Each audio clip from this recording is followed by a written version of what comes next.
Good morning, Todd, and everyone who has joined us. Welcome to the 362nd meeting of the BRTB. As you know, this meeting is being recorded. If anyone online should experience difficulties during the meeting, please send a message in the chat box and we'll try to help you out. I ask that all BRT members, as usual, please turn on your cameras during the roll call for attendance as well as for voting. We want the public to be sure about the BRTB membership. Now I'll ask Ms. Rebecca DeBell to please start the roll call to determine our member participation. Rebecca? Good morning. Good morning. Annapolis, Anne Arundel County, Present. Baltimore City, Good morning, present. Baltimore County, Good morning. Carroll County, Present. Harford County, Howard County, Present. Queen Anne's County, Present. MDOT, Present. RTA of Central Maryland, MDOT MTA, Present. thank you. Maryland Department of Environment, Present. Maryland Department of Planning, Good morning, BHG is here. good morning. FHWA, thank you. Thank you, Rebecca. All right, we'll start with our first item on the agenda, and that is the approval of the minutes from our January BRTB meeting. Hopefully everyone has had a chance to review the minutes. If so, can I have a motion and a second to approve the minutes? Baltimore City makes a motion. Anne Arundel County, seconds. Baltimore City, motion, Anne Arundel County, second. Are there any edits from the members? Hearing none, we will now vote on approval of the minutes. When your name is read, please indicate A or nay. Rebecca? Annapolis, Anne Arundel County, Aye. Baltimore City, Aye. Baltimore County, Yay. Carroll County, Aye. Harford County, Howard County, Aye. Queen Anne's County, Aye. MDOT, Aye. RTA of Central Maryland,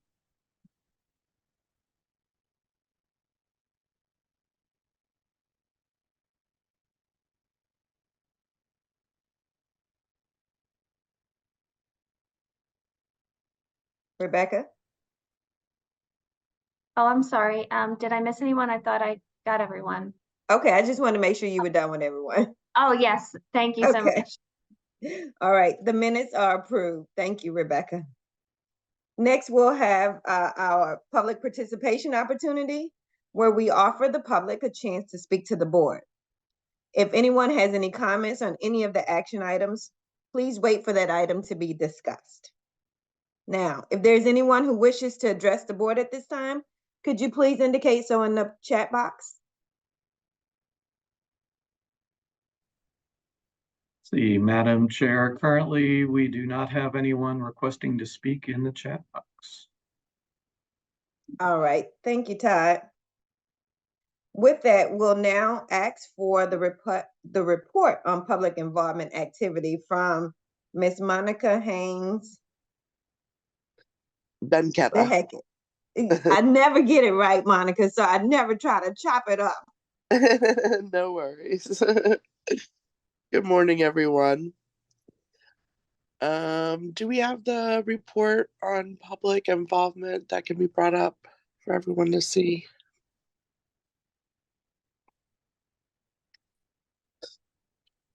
Sorry, took just a second. Yeah. Got it. Okay, good morning. You'll see that we have one comment period that's open right now. That's on our transportation planning budget.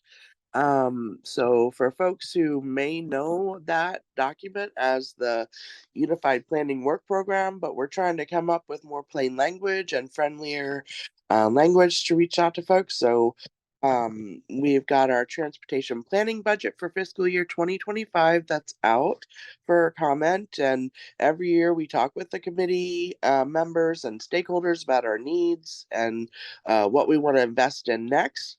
We take all that feedback and come up with a list of projects and how much what it's going to cost. So currently we're welcoming projects on comments on nearly $10.6 million in funding for regional projects and collaborative work. A couple of the really interesting projects I just wanted to highlight includes a transportation needs assessment with the focus on vulnerable populations. We also have another section of the Patapsco Regional Greenway we're looking to fund in the Cherry Hill area.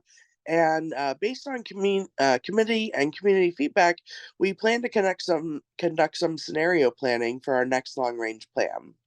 So for folks that are interested to learn more, you can go to publicinput.com/BRTB budget, and you can learn more, check out the full budget, and comments are welcome on that through March 11th. We also have a closed comment period that closed just recently on February 16th for the Patapsco Regional Greenway. That's for the Stony Run segment that we're working on. We're doing 3 phases of engagement for that. So we just closed the first phase of engagement for that. And the Stony Run Trail is going to add another 4 miles to the Greenway. And before we started to plan, we wanted to hear from the community about their needs, their concerns, their questions, etc. So we had about 40 people that turned out to a community meeting in Elkridge on February 6th. And overall, the comments from the community were really positive and supportive of this project. There were a number of concerns raised that folks had, and we're going to work to address those. We were able to reach nearly 1,000 people with the public input project page, and even more were reached via social media. We had 150 people participating in the PI page, and that's a 16% conversion rate, which is a really good rate. So the number of folks that did come to the site, we had 16% of those folks participate in some way. So that's really exciting to see. And you can visit publicinput.com/PRG to see the comments, and we'll be posting responses to those in the next week or two.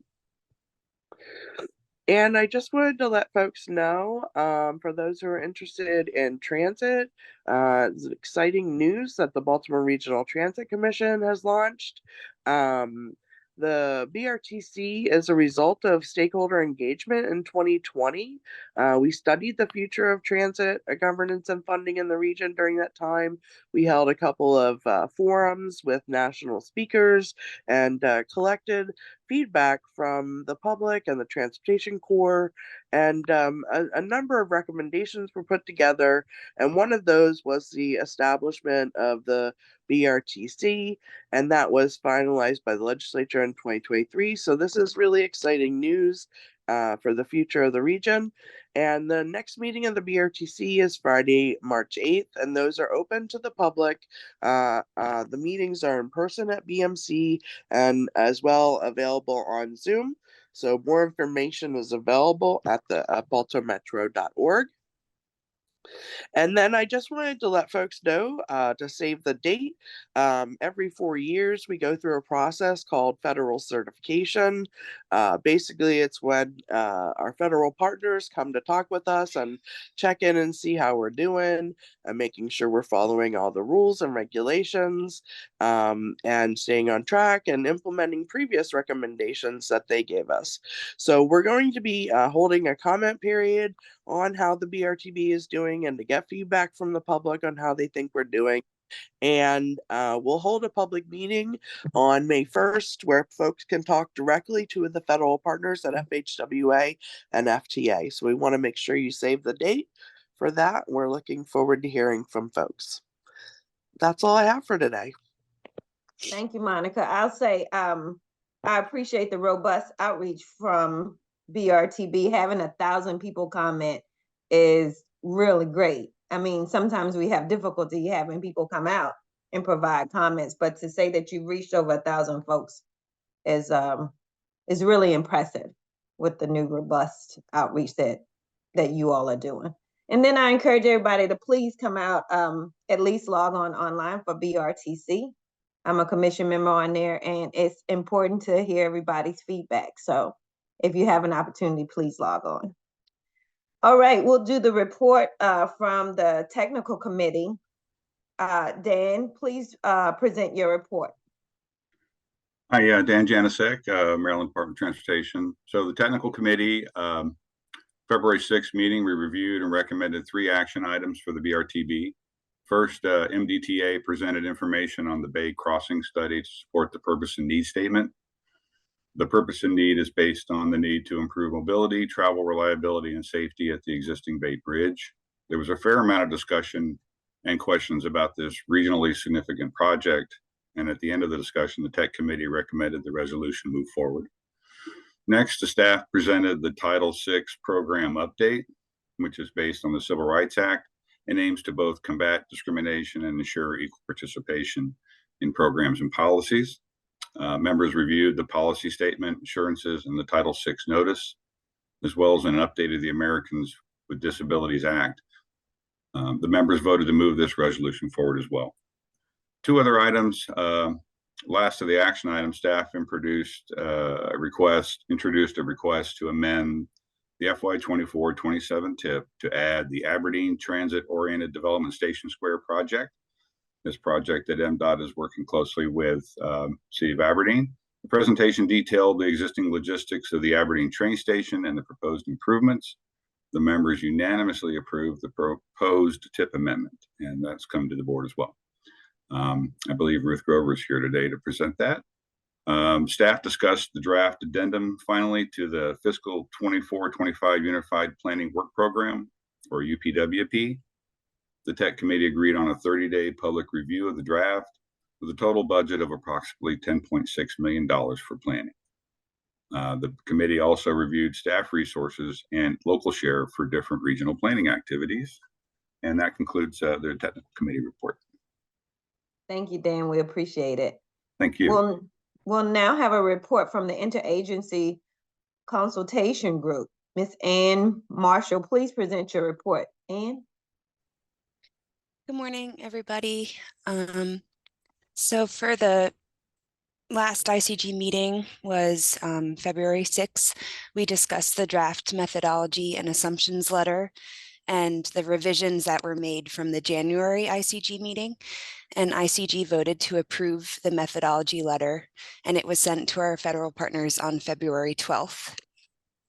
We also heard from BMC staff about a proposed TIP amendment to the 2024 to 2027 TIP, which you will all hear about today. And ICG members agreed with the staff recommendation of it being exempt from air quality conformity requirements. We also heard from a consultant working with MDOT about the greenhouse gas performance measure. And there's a new requirement for state DOTs and MPOs to set declining 4-year targets for tailpipe CO2 emissions on the national highway system. And the methodology and coordination timeline was discussed. More information is forthcoming as staff continue coordination with MDOT and other regional MPOs.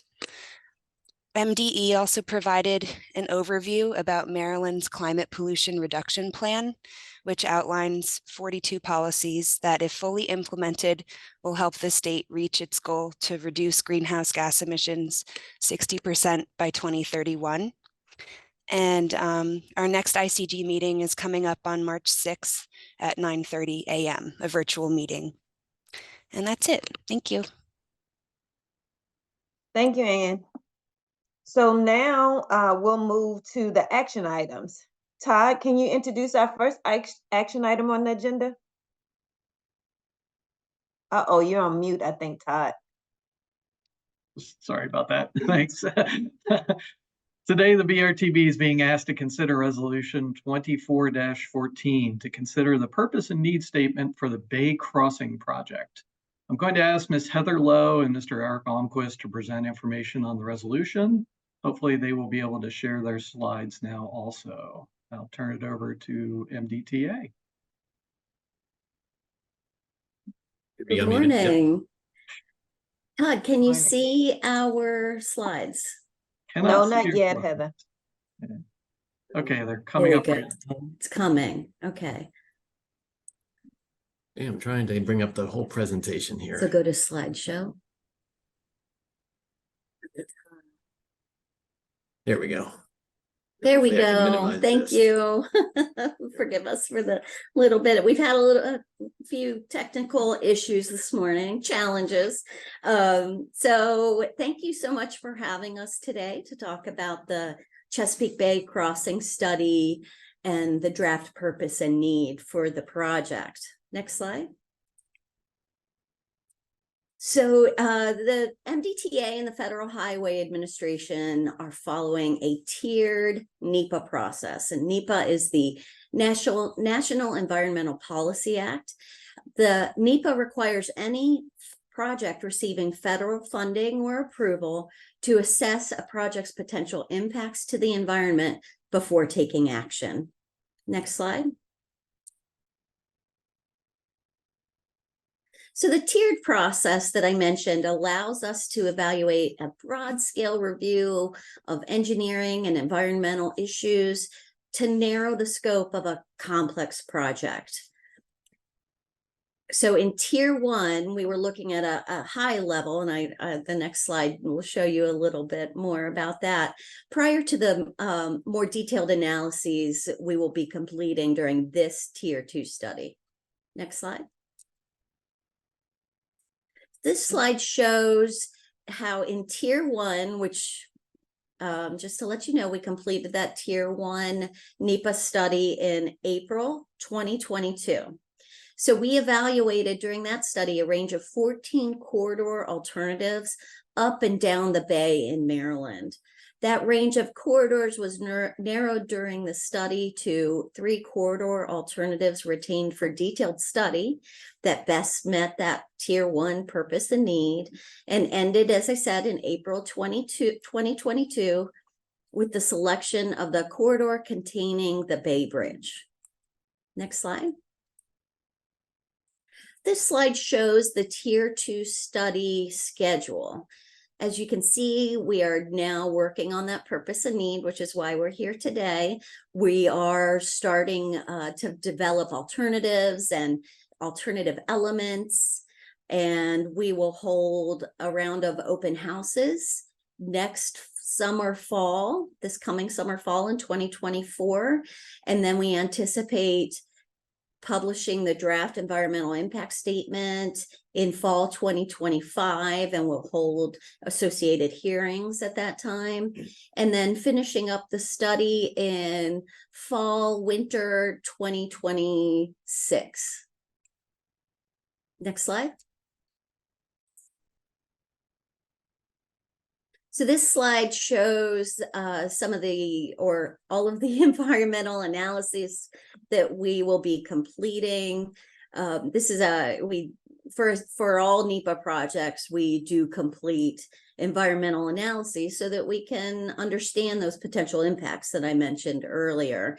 But I want to highlight here that we're doing a couple more detailed analyses, and actually pulled out a couple of subjects and to complete actual technical reports or separate technical reports on those.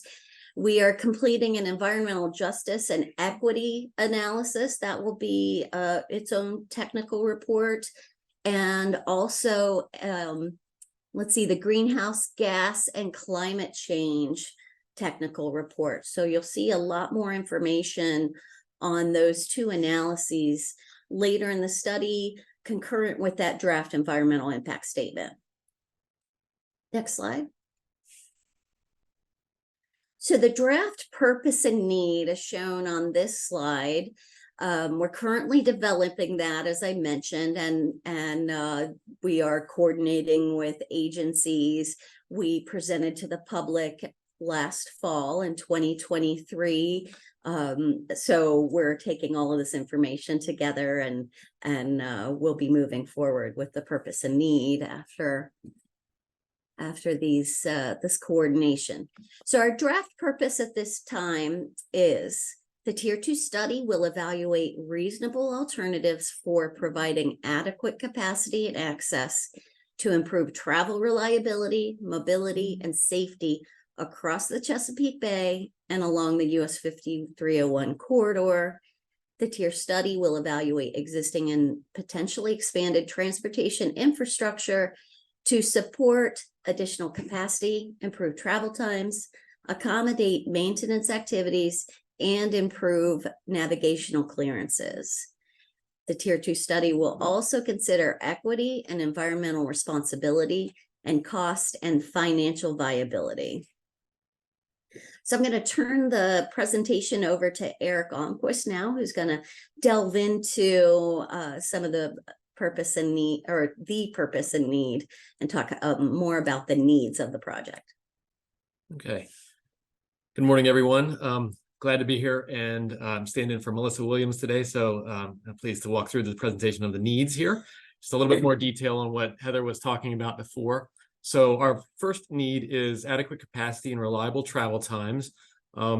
As most of you are aware, the capacity of the Bay Bridge is and the approach is on US 5301. So this is really the entire corridor that we're looking at, from approximately the Severn River Bridge over to the 5301 split on the eastern shore, is substantially congested and not sufficient to accommodate existing and future traffic volumes.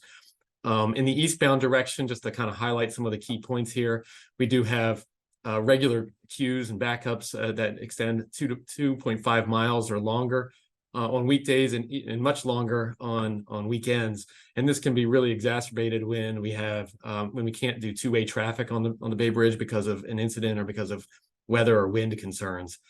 In the westbound direction, even though we have a transition from 3 lanes in the westbound direction on the eastern shore to the 3 lanes onto the Bay Bridge, we still have queues there as well that can extend 2.5 miles or longer regularly. And of course, queues are much longer on Sundays and on holiday Mondays.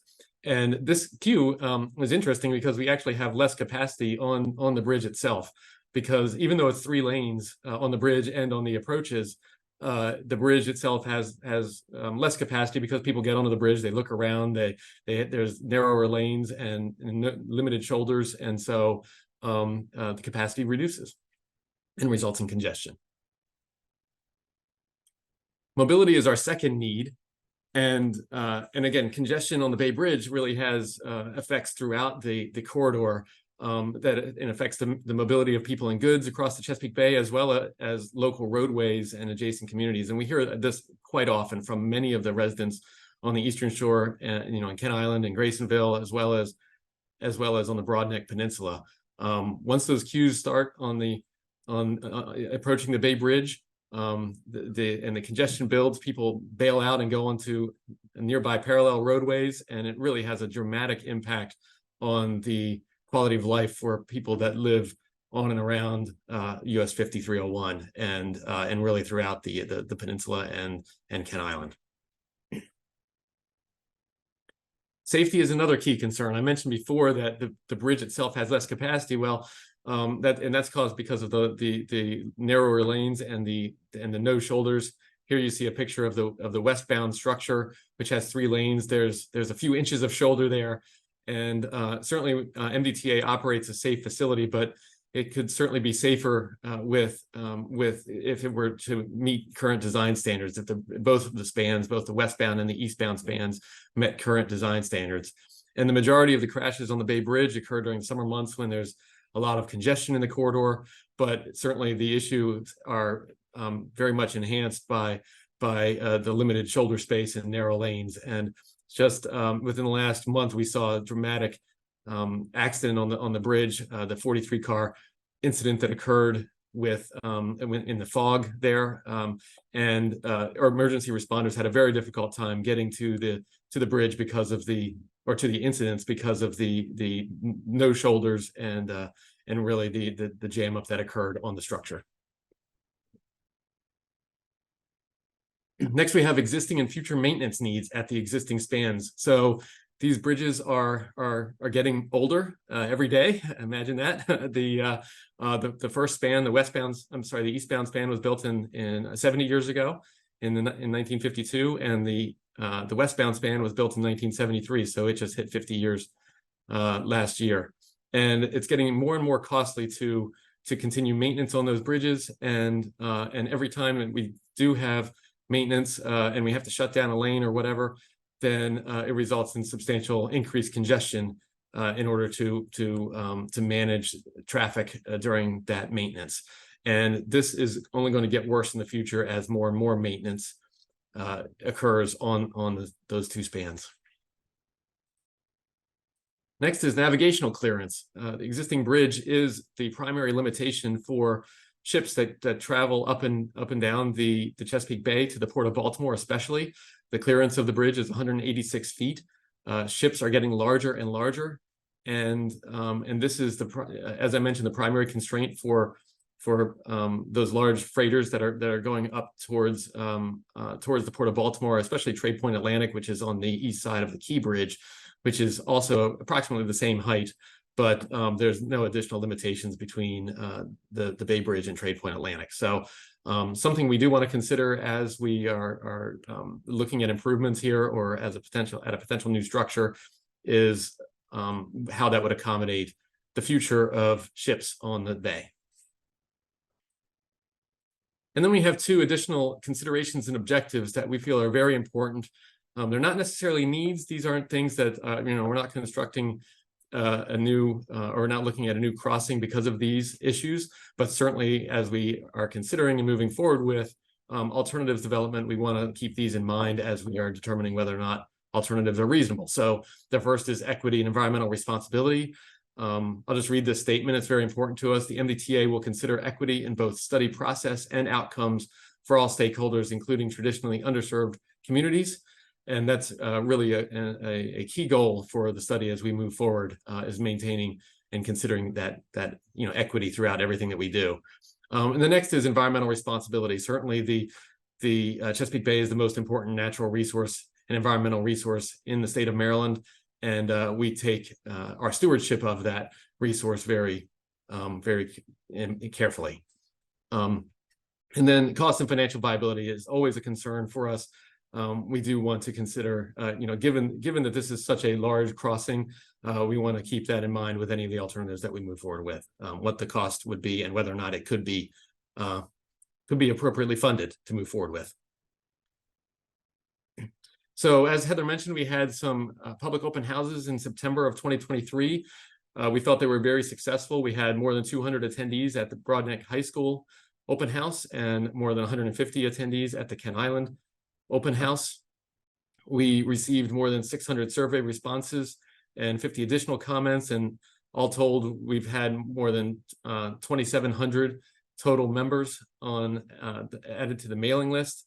And we also had a virtual open house that had more than 170 total attendees. So really a lot of input from the community and from the public, and we think that that's been going very well, and we really value the consideration that the public has put into this very important project. And then current study activities. We've been working on our ongoing traffic analysis. We actually just completed most of our environmental field work for natural resources and for historic properties. We have been developing conceptual alternatives, which we're going to be talking about come fall time when we go back to the public again. And we also have additional next steps of obtaining concurrence from the agencies on the purpose and need, of which this meeting is part of, continuing the environmental studies, and then issuing the official launch of the environmental impact statement with what's called a notice of intent in late summer, early fall. And of course, throughout the entire study, we'll be continuing with public and stakeholder engagement.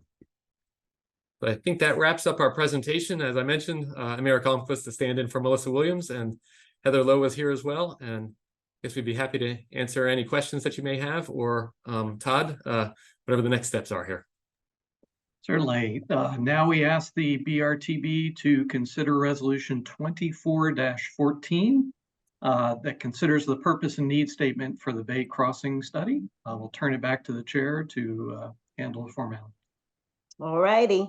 So with that, what we typically do is ask for approval of the resolution and a second. So does any BRTB member have any questions or comments on the resolution first?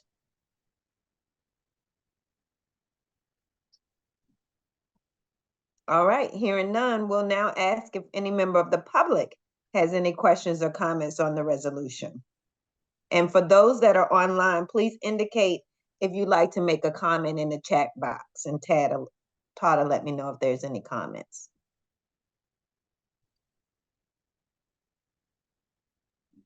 Madam Chair, I'm trying to get to the chat box just to check. Okay, take your time. Currently, there is no one requesting to speak in the chat box. All righty.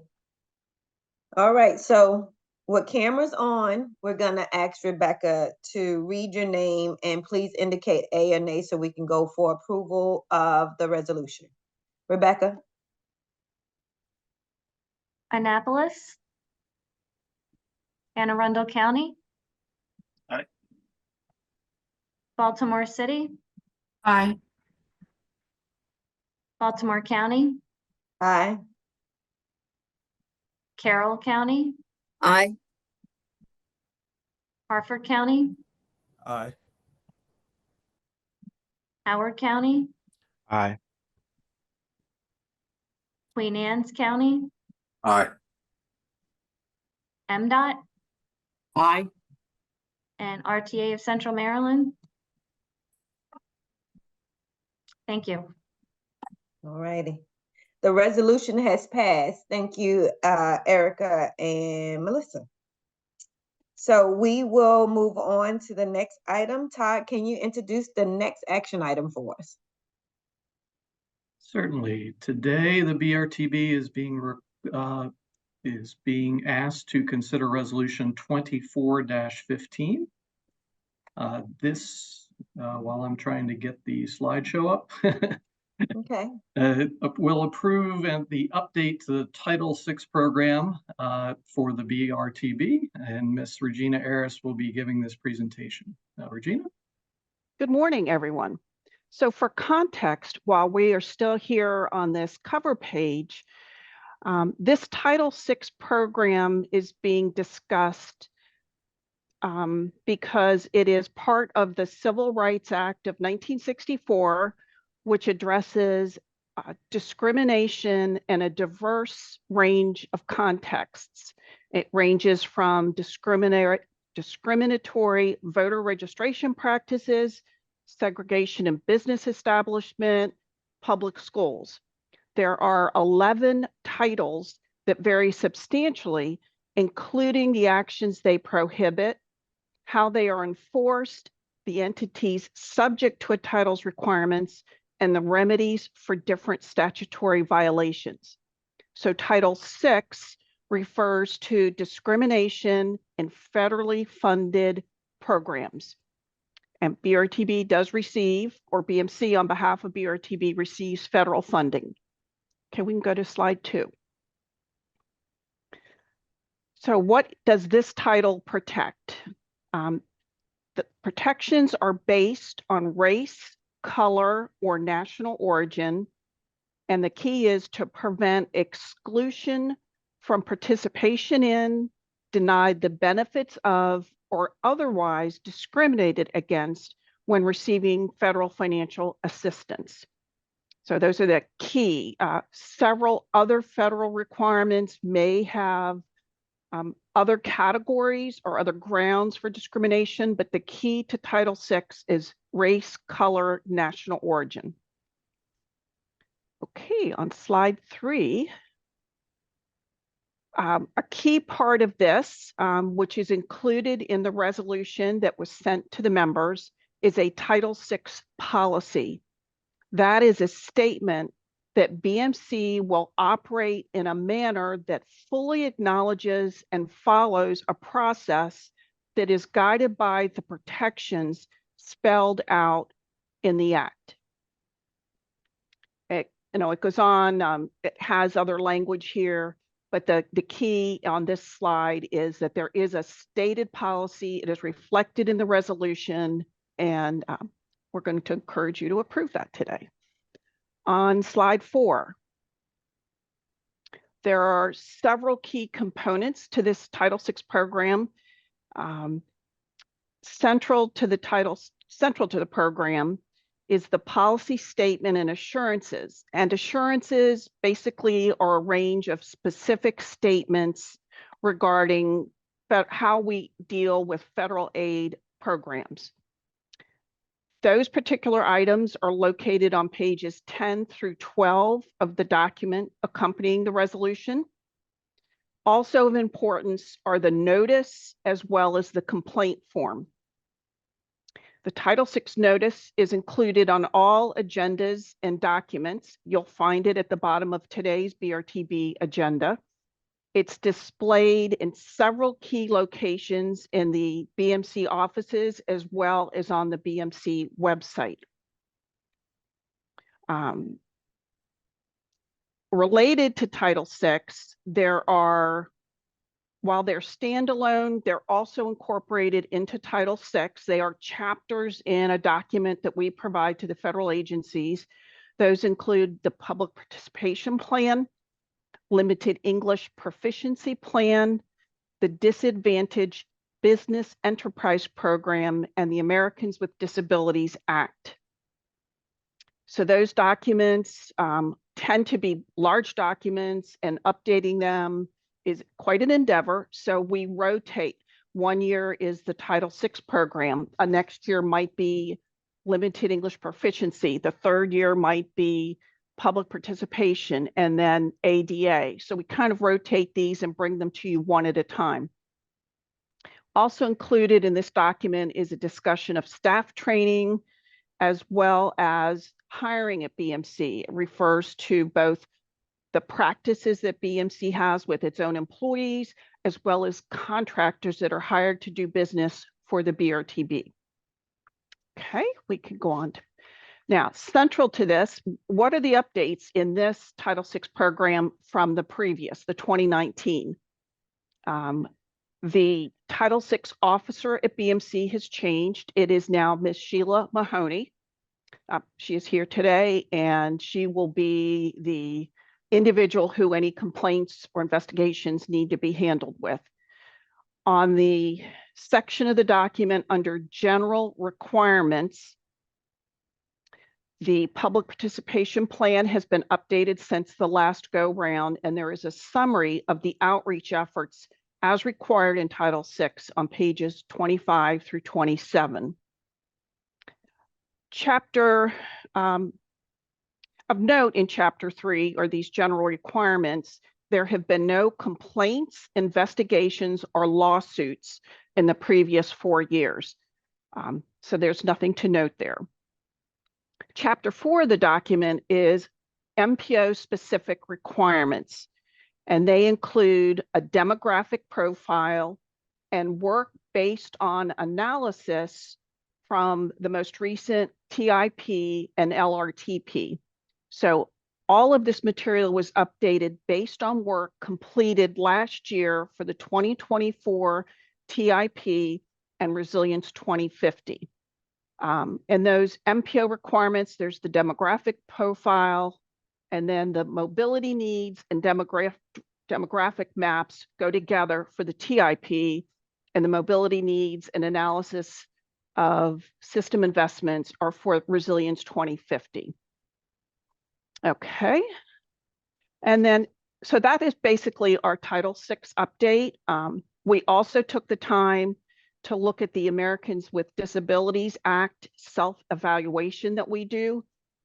That evaluation is divided into 3 parts: policies and practices, an evaluation of our premises, and a review of the BMC website. The long and short of it, we do pretty good with most things under the website as part of the 508 compliance.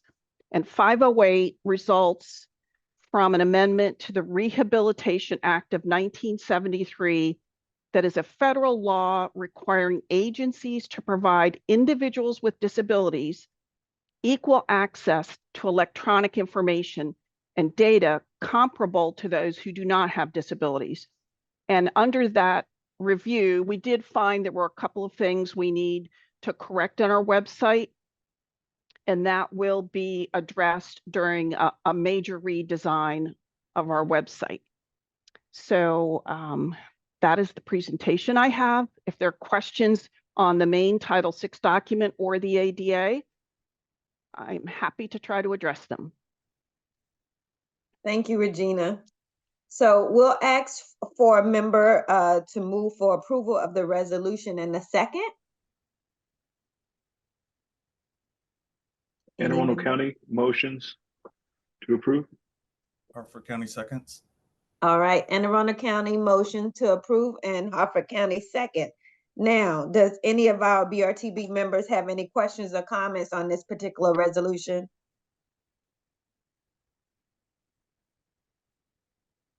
Hearing none. Does any member of the public have any questions or comments? And if so, can you indicate it in the chat box? Madam Chair, currently there is no one requesting to speak in the chat box. All right.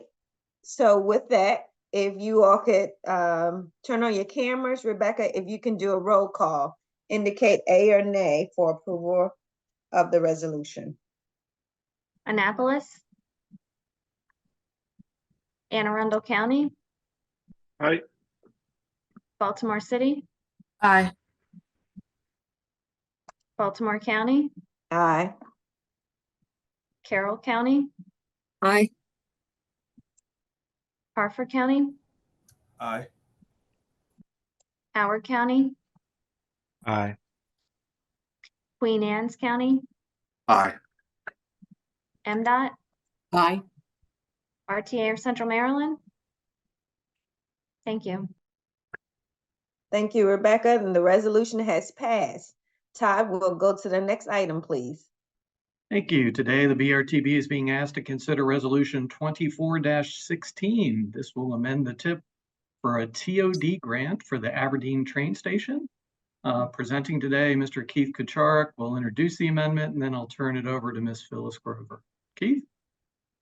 Well, thank you, Todd, and good morning, everybody. As Todd mentioned, in Resolution 24-16, Hartford County, on behalf of the City of Aberdeen, is requesting to amend the 2024 to 2027 TIP to add one new project. Excuse me. The Aberdeen Transit Oriented Development Station Square project will add $5 million of Federal Transit Administration community project funding in FY24, and that's for the demolition of an existing structure, engineering plans for a pedestrian underpass, and engineering for a new bus bay at the Aberdeen train station. This amendment was presented to the technical committee on February 6th and was recommended to be sent to the BRTB as presented. And additionally, as Anna mentioned, the ICG has determined this project to be exempt according to the conformity rule. And with that, I will turn it over to Ms. Phyllis Grover from the City of Aberdeen to present the details of this project. Phyllis. Good morning, everyone. Thank you. I'm here this morning with you to share and talk about our transit-oriented development area, which is around our Aberdeen train station that is centrally located off of US Route 40, almost in the center of our downtown area. Next, please. We are very fortunate to have this transportation asset in our downtown. The rail service there is provided by Amtrak, primarily MARC, Norfolk Southern, and CSX. We have a unique situation as we have multiple property owners. Amtrak owns the train station and the tunnel. The Maryland Department of Transportation, the State Highway Administration owns the pedestrian and vehicular overpass. MTA manages the train station tunnel, the security of the tunnel area, and they also own several of the parking areas along with SHA. And the city of Aberdeen owns the access into the parking areas. The train station itself is bordered by Aberdeen Proving Ground and APG Road. And I have the ridership data on there. I know it is a little bit dated, but we've had a lot of difficulty getting updated ridership information from Amtrak and Mark. The Hartford Transit Link also provides daily service there to commuters, providing an affordable mode of transportation. Next. This is an illustration of our project, the Station Square project.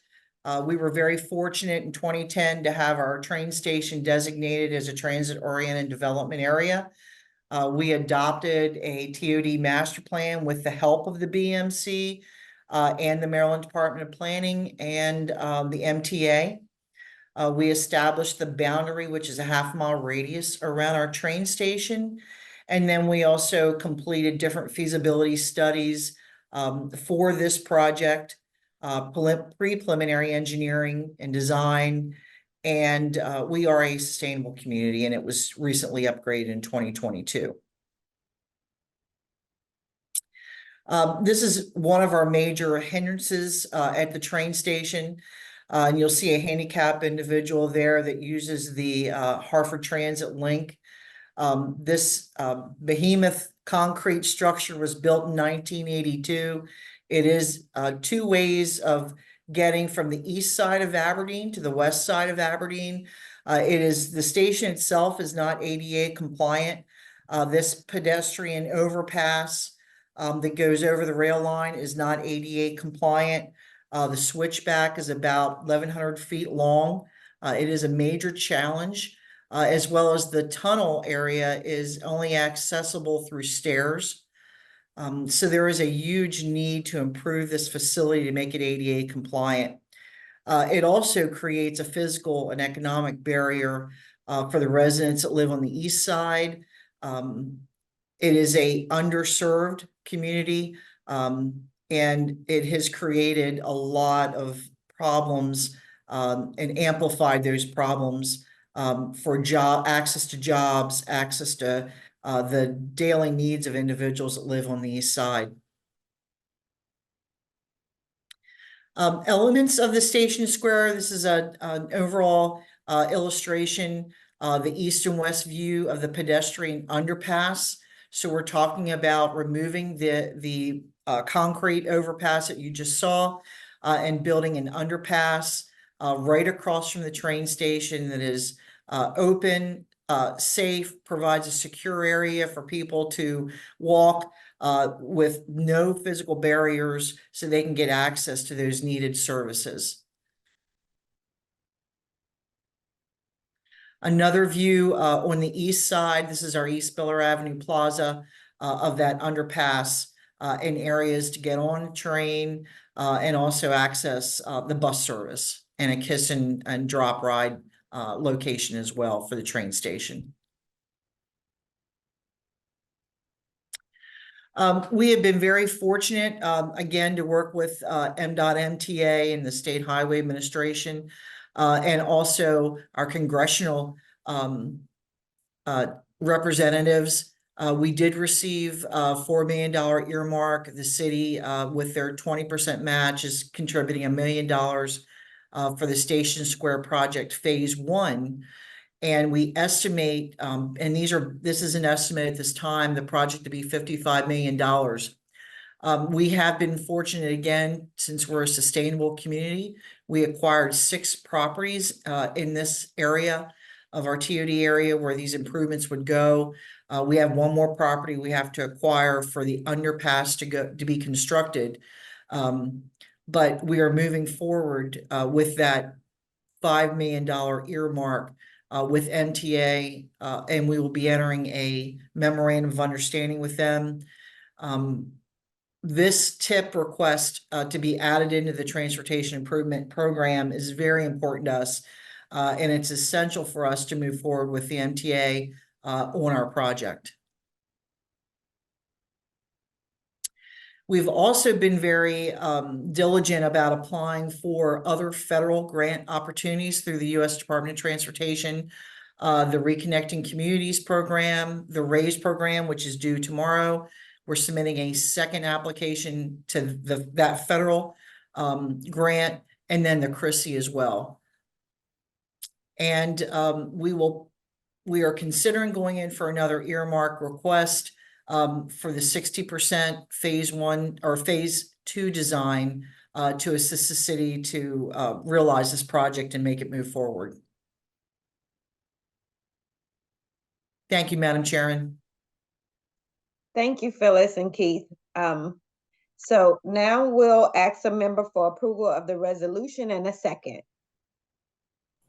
Hartford County moves for approval. Anne Arundel County seconds. Hartford for approval and Arundel County for a second. Does any of our BRTB members have any questions or comments on this resolution? Hearing none, does any member of the public have any questions or comments? If so, can you indicate so in the chat? Chair, currently we do not have any members of the public requesting to speak. Thank you, Todd. Okay, with your cameras on, Rebecca, can you call the roll? Sure. Annapolis, Anne Arundel County, Aye. Baltimore City, Aye. Baltimore County, Aye. Carroll County, Aye. Hartford County, Aye. Howard County, Aye. Queen Anne's County, Aye. MDOT, Aye. RTA of Central Maryland. Thanks so much. Thank you, Rebecca, and the resolution has passed. So we'll now move on to informational items on the agenda. Todd, can you please introduce the next presentation? Yes, one moment while I pull up the presentation, please. Okie dokie.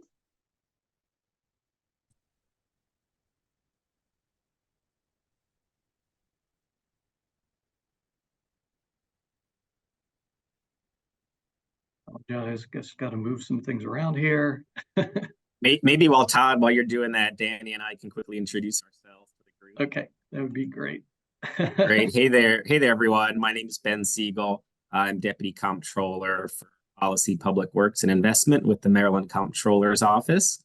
And thank you guys so much for giving us some time to share a briefing on this report on the state of Maryland's economy that we put out last month. I'm joined by my colleague, Danny DePietro, our Policy Research Director, and I'll turn it over to Danny. She can do a quick intro, and she's going to start off the presentation and do the first part, and then I will jump in after that. So Danny, looks like it's up. Do you want to take it from here? Sure. Hi, everyone. Danny DePietro, Policy Research Director for the Comptroller's Office. I may have met some of you over the past few years. I served as Brooke's Chief of Staff in her second term as delegate. So thanks for having us. I'll just get us started with some background information on the report. So Todd, if you can go to the next slide, that would be perfect. Thanks.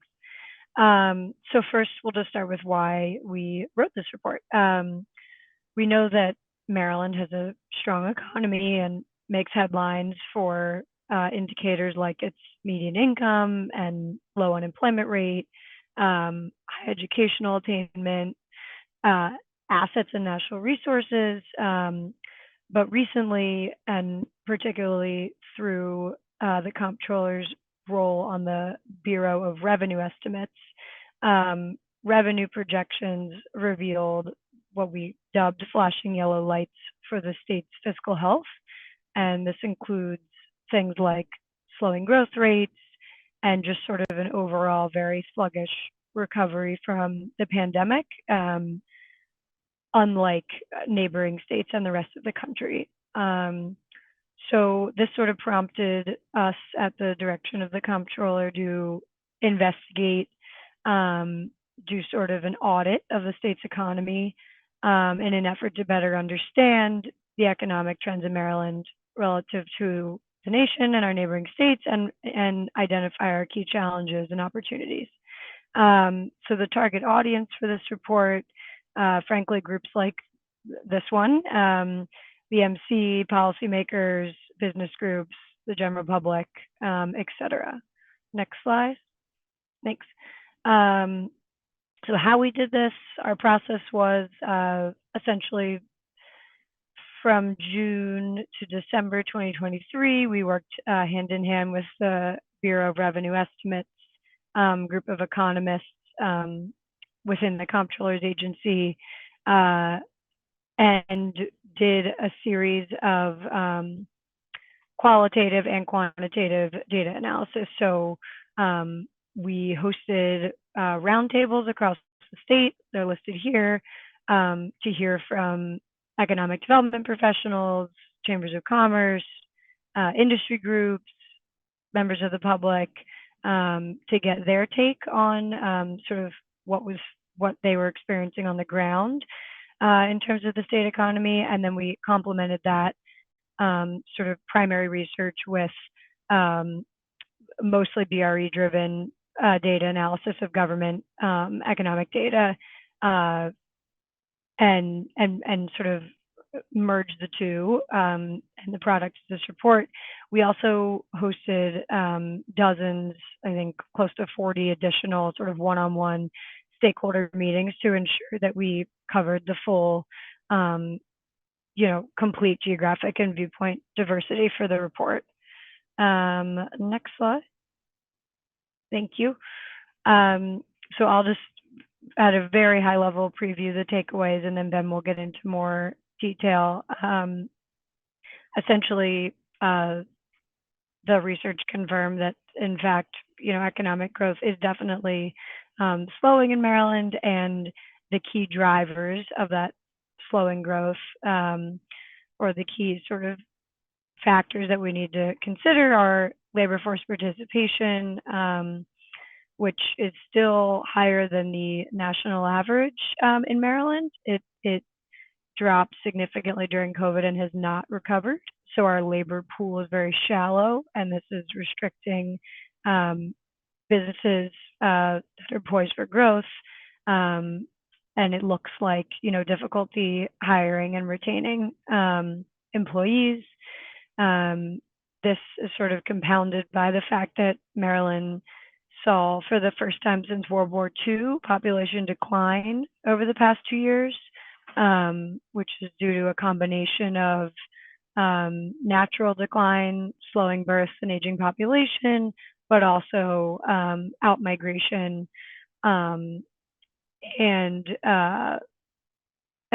so leading to an overall decline.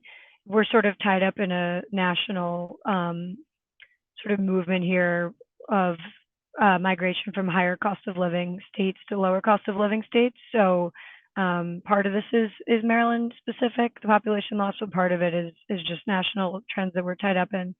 And the leading driver of cost of living and cost of living sort of driven decisions is housing. So we'll also talk about sort of cost of housing and what we've seen in housing supply and prices as part of the equation here. And I think with that, I'll turn it to Ben to get more detail on each of those three areas.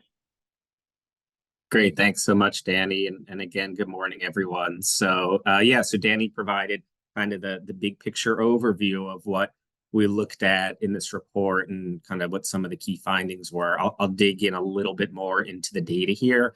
I guess let me just preface this with just saying, like, I recognize that you guys as a group are one, regionally focused, and two, obviously primarily focused on transportation and transit. This report is kind of at a little bit of a higher level, I think, of what your guys' primary, interests and focus are. It's statewide. So the data that I'm going to be talking through is primarily statewide level data.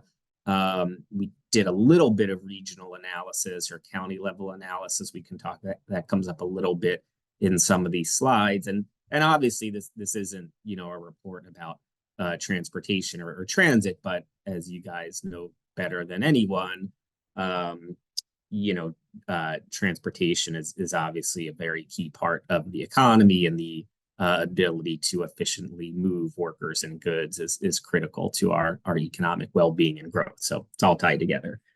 So with that, let me just share some of the kind of key data points on a couple of these slides. I'm going to walk through like the categories that Danny just referenced in terms of key economic trends, labor force participation, and population migration and cost of living, although I'm going to do a little bit of a different order. This first table here just gives a little bit of sense of looking at some of the key economic trends that you know are generally accepted as like the key, you know, growth factors or growth metrics for you know, national, state, local economies. You know, what I will say is that when we initially looked into doing this report, we were very interested in kind of the immediate impacts of the pandemic and the kind of recovery coming out of the pandemic.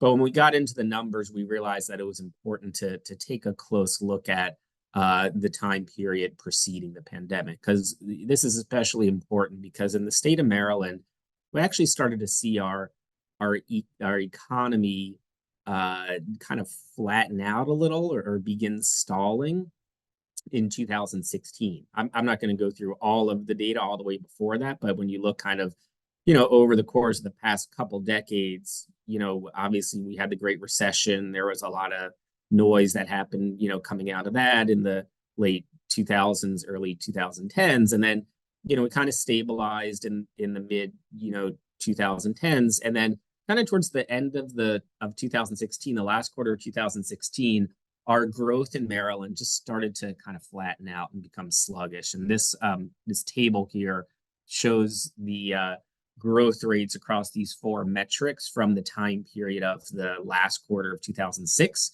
into the second quarter of 2016 into the second quarter of 2023. I think the main things just to point out here are those first two. So looking at our GDP growth in the state of Maryland compared to the US and then Pennsylvania and Virginia, we are, you know, well under at 1.6%. Still growing, but just very, very low growth. And then kind of tied to that is employment, also well below the US average from that time period of 7.4%. We are at just 1%. So why don't we jump to the next slide? You know, I'll just say before jumping into this, the weird thing about our economy is that as a state is that while we have had this very sluggish growth, we still lead the nation, as Danny mentioned, in a couple of key metrics. One being the unemployment rate. We've got the lowest unemployment rate in the country. You'll see when we get into it how that's tied a little bit to our labor force participation. And secondly, we're the wealthiest state in the nation based on median household income over $100,000. So, you know, you kind of have those metrics and tied to these other metrics around slow growth. And it's just kind of a bit of a confusing, you know, economy, if you will. Just a couple slides here on what's driving some of our sluggishness. And a big part of it is demographics and is, as Danny kind of touched on, our population and migration trends in recent years. This chart's really interesting, and it shows kind of going all the way back to 2000, the kind of population growth in Maryland, looking at domestic migration, which are the purple bars, international migration, the green, and then natural net migration, which is births over deaths. And so the gray line is the actual growth rate. So as you can see, starting around 2012, 2013, our growth rate started to decline in kind of the most recent period. We were still growing population-wise. So you can see we were still above the zero up until 2020, but the growth rate, the amount of growth was declining. And then you can see is what Danny touched on. When we get into 2021, we fell below 0. So that's kind of the data point showing that for the first time since World War II, that's when Maryland actually lost population. And you can see a lot of the kind of loss where it came from. Certainly domestic migration, we've been experiencing out migration domestically for a number of years in Maryland, but we had been able to counteract that with our international migration. And during the pandemic period, the kind of Trump years as well, there were a lot of restrictions on international migration, and that had a big impact on Maryland. The kind of good news as of late is that for 2023 data that just came out, we're back above, out of the red in terms of population growth. So we're above 0 now, and we are growing again. And that's been in part driven by the increases in international immigration. So let's move to the next slide. Just quickly on this one, this is an interesting slide that gives a sense of kind of the migration coming in. So those green boxes represent migration into Maryland. The kind of red and yellow are groups we're losing. And this is based on income groups and age groups. Notice that the time frame, this is kind of doesn't have the full data up until present, but it's a pretty good trend line going up to 2020. And the basic storyline here is that in Maryland, where we are gaining residents are those kind of prime age workers and more middle income. And then where we tend to lose residents this is to other states, is largely younger and older and higher income folks and lower income. So we kind of lose population at the ends, the kind of younger and older, and kind of at the higher and lower ends of income, but we gain at the middle, kind of middle age, prime age workers, 26 to 44, and kind of more middle income, which to us is kind of an important kind of conclusion that Maryland is very much a family-friendly state, given the amenities, the schools, and all of that. So we can jump to the next slide. This is just a kind of interesting graph that shows where we are gaining and where we are losing population as it relates to other states. This is something that Danny touched on, that the general trend nationally and what we've really been seeing in Maryland, and this has been going on for some time, is that people are migrating from high cost of living areas to low cost of living areas. So if you look at this chart on the left side, where we have the inflow, the high blue bars, which are the inflow of people coming into Maryland, we are attracting into Maryland people from DC, New York, New Jersey, Georgia, generally places that are higher cost of living than our state. And then if you look on the far other side, where you've got the orange outflow bars that are seeping pretty low there, we're losing more people to the Carolinas, Texas, Pennsylvania, and Florida. Virginia's on there, but you can see there's a lot of flow back and forth between Maryland and Virginia. So that gives a sense of the population. So why don't we jump to the next slide? Okay. So now shifting from kind of the population and migration trends to labor force participation, and they're very much connected because our population and migration trends are having an important effect on our labor force participation rate in Maryland. So what this chart shows are the different lines represent different states. So Maryland is red. The dotted blue line is the US, and then DC, Pennsylvania, Virginia are the dashed blue, green, and purple. And we kind of drew a line vertically there when the pandemic hit. So kind of that line represents like March 2020. So what you can see in general overall is that Maryland and DC in recent years historically have high labor force participation rates. So right before the pandemic, Maryland's labor force participation rate was 69%. And the labor force participation rate represents the the percent of workers to the working age population. So these are people who are in the workforce and either working or looking for work. And so what you see with the pandemic, in the US and in all of the states, there's obviously a significant decline in labor force participation. And then coming out of the pandemic, most of the US has rebounded. So the US is kind of down at the bottom. So the overall US rate pre-pandemic was just under 63%, just about. And in March 2023, it was right back to about 63%. So kind of while the US overall has rebounded, most other states have rebounded as well. So you can see Pennsylvania is about back to where they were. Virginia is even above their pre-pandemic labor force participation rate. Maryland is still well below, as is DC, but we're going to focus on Maryland. So we are still well below our labor force participation rate from pre-pandemic, which was 69%. It's currently at about just above 65%. Now, notably, it's still higher than the US average. So we're still 2 percentage points above the US average, but we're much lower than we typically are as a state. And this has a big impact on our state's economy. I mean, we're missing 4 percentage points of workers in our workforce, which obviously has a big impact on the economy, on economic growth, and obviously from our perspective on revenues, which obviously impacts budgets. It impacts things like transportation projects, for example. So that's an important point. I will just note, and we're down to our last couple slides, an important kind of sub story, if you will, about the labor force participation rate that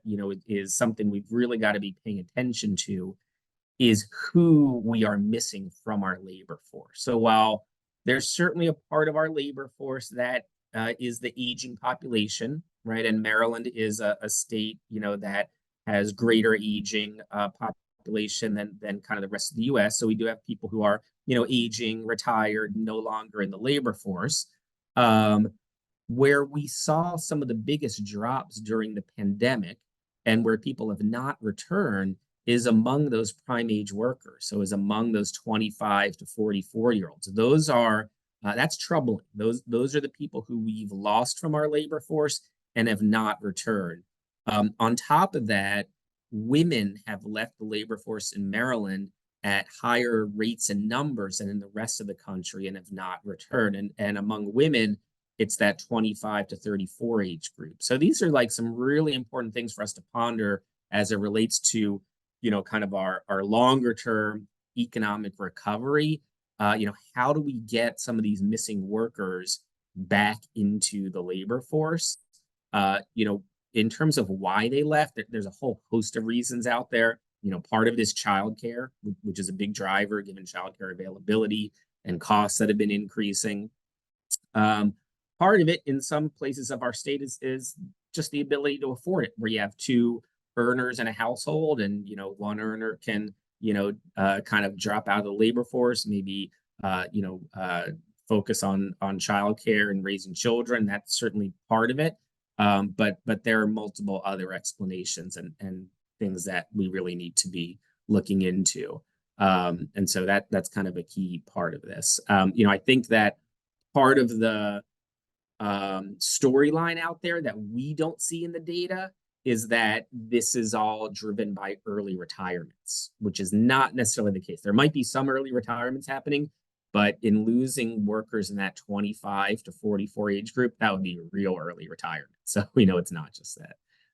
So why don't we go ahead and jump to the next slide? This just kind of shows, based on what a lot of these data are that are out there around the labor force, that has an impact on our long-term job forecast for the state of Maryland. So this is something that the Bureau of Revenue Estimates, pays close attention to, the long-term job forecast, because that has a big impact on our revenues as a state. So, when you can see kind of our long-term jobs forecast is pretty flat.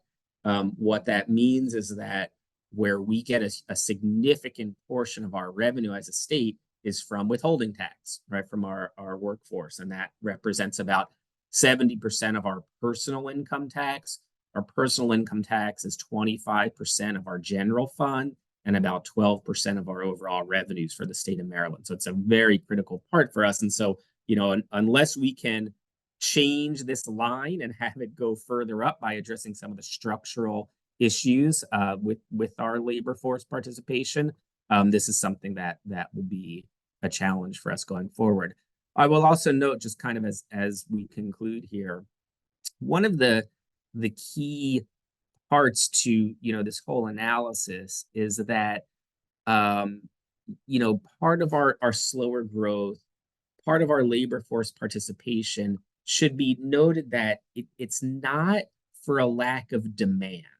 Because what we are seeing in Maryland is that employers have strong demand to hire. Some of the recent data on job openings show that in Maryland, we've got about 3 job openings for every 1 job seeker in the state, which is much higher than the national levels, where you see about 1.5 or a little bit more than 1.5 job openings for every job seeker. So that really means that it's tied to our labor force and our population. So kind of one of our key conclusions in this is that for our state to grow to the potential that it's able to, and that employers and the economy is demanding, we need more workers and we need more population. So we need to get, some of those workers who've dropped out of the labor force to rejoin. And then we need to get more people into Maryland and to work. And that is where you guys, I think, really come in, and where policymakers come in, because that then becomes issues around housing, transportation, kind of the various inputs and pieces that workers and the economy need to flourish. So with that, we have one more slide. I'll just quickly run through this. And this is what Danny had touched on in terms of cost of living. As a state that has a high cost of living, the majority, not all of it, but a lot of that cost of living increase in recent years has been driven by housing costs. And in Maryland, as well as the rest of the country, this isn't a Maryland specific thing, but it's the double whammy of housing costs increasing while housing inventory is decreasing, right? And so this just goes kind of county by county and looks at this 4-year period of 19 to 2022. And I'm not going to go through every county, but you can basically see that on the top chart, the prices are increasing, in each county across the state, and then the inventory is decreasing, right? So when you kind of get that combination, it becomes difficult for, people who want to come to the state to find places to live, and then even people who are in the state to, kind of be mobile and to move to other places as well, as obviously we all know, economic mobility being, key to economic growth. And so, so I know that, there's a big focus on housing right now in the legislature. The governor has a package of bills for increasing density, increasing housing. I think for you guys, this has obviously big impacts on transit-oriented development and other related topics, but it's going to be critical to growing the economy in Maryland. So with that, I'll wrap up, and I'll just end by saying that, one, thank you guys for giving us the time to present here, and we are looking to use this report as the first in a series. So kind of keep an eye out on us. I put in the chat a link to the PDF so you guys can download it and check it out when you get a chance. But we will be, over the course of this year, be putting out a series of follow-up briefs to this report, where we'll drill down on some specific topic areas. So for example, our first brief that we're likely going to put out is going to look more closely at immigration and the importance of immigration on our labor force and our economy, look at some of the recent trends, look at kind of some of the projections there and how, immigration impacts our labor force, and get into a little bit of a regional analysis of that within the state.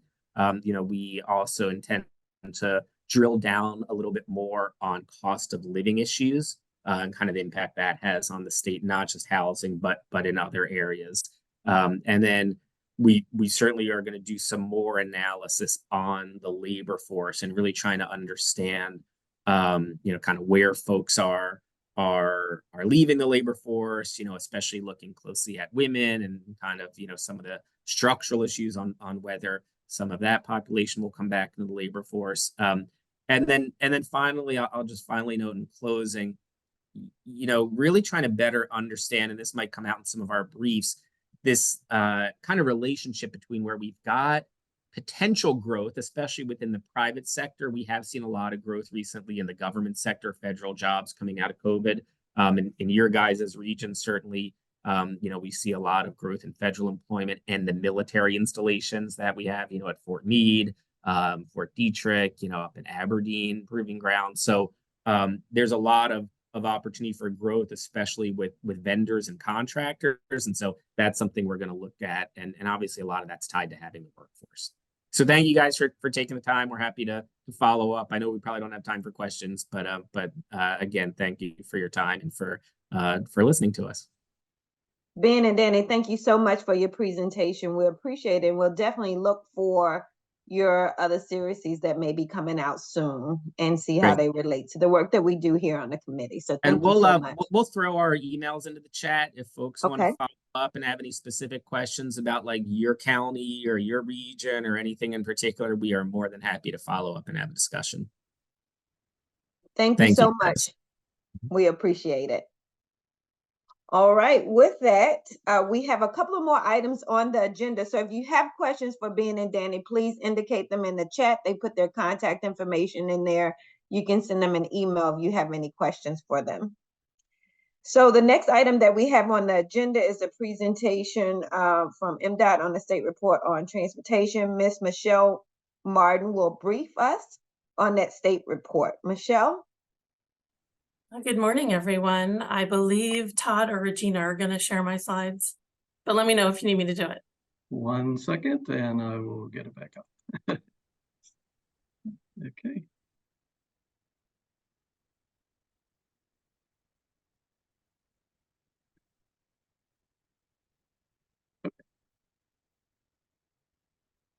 Perfect. Thank you. Good morning, everyone. Thank you so much for the opportunity to speak with you all today and to share what we've been working on at the Maryland Department of Transportation. I'm going to spend, it looks like a lot of slides when we go through them and a lot of words, and I promise I won't read them to you or spend a lot of time talking through a lot of them, but leave them as a source of reference and information for you all moving forward, as well as I will at the end put some useful links in the chat if you want to dig deeper into any of the state report on transportation. So next slide. So I'm going to spend just a few minutes talking about our long-range transportation plan, our state report on transportation, our annual attainment report, which goes into our performance measures, and then some key measures and strategies, as well as things we can work on together to improve some of the trends that aren't necessarily heading in the right direction. So next slide. So just a quick, at a glance, show who makes up the Maryland Department of Transportation. As you can see, we have many modal agencies that work together to make up the Maryland Department of Transportation, all striving to be a customer-driven leader, delivering safe, sustainable, intelligent, exceptional, and inclusive transportation solutions in order to connect all of our customers, all Marylanders, to life's opportunities. Lots and lots of words, but important because all of them are important. Next slide. So what is the state report on transportation? It is a state legislatively required report that the Maryland Department of Transportation submits to the Maryland General Assembly in January every year. It is not one report, but sort of three pieces of a report. The first part is the long range plan, or the Maryland Transportation Plan, which we're calling the playbook this cycle, which I'll get into in a few minutes a little more. The second part is the Consolidated Transportation Program, which is the 6-year capital budget, which I know you guys have heard lots and lots about over the last several months. So we won't talk about that one today. And then the 2024 annual attainment report, which is our performance report. How are we doing to meet the goals and objectives in the long range plan? And we will talk a little bit about that today, of course. So the Maryland Transportation Plan, our long-range plan, it's a state and federally required document that outlines our policies and priorities. It helps guide all of our investment decisions throughout MDOT. And when I say MDOT, I mean it guides all of our modes. That's, transit and highway and airport and port. It's our guiding document, and we update it every 4 to 5 years through a public participation process.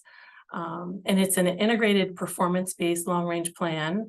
And there are over 75 strategies in that plan that are going to guide us over the next, 5 years, but it's a 20-year vision. So hopefully it's guiding our decisions with impacts over 20 years. So next slide.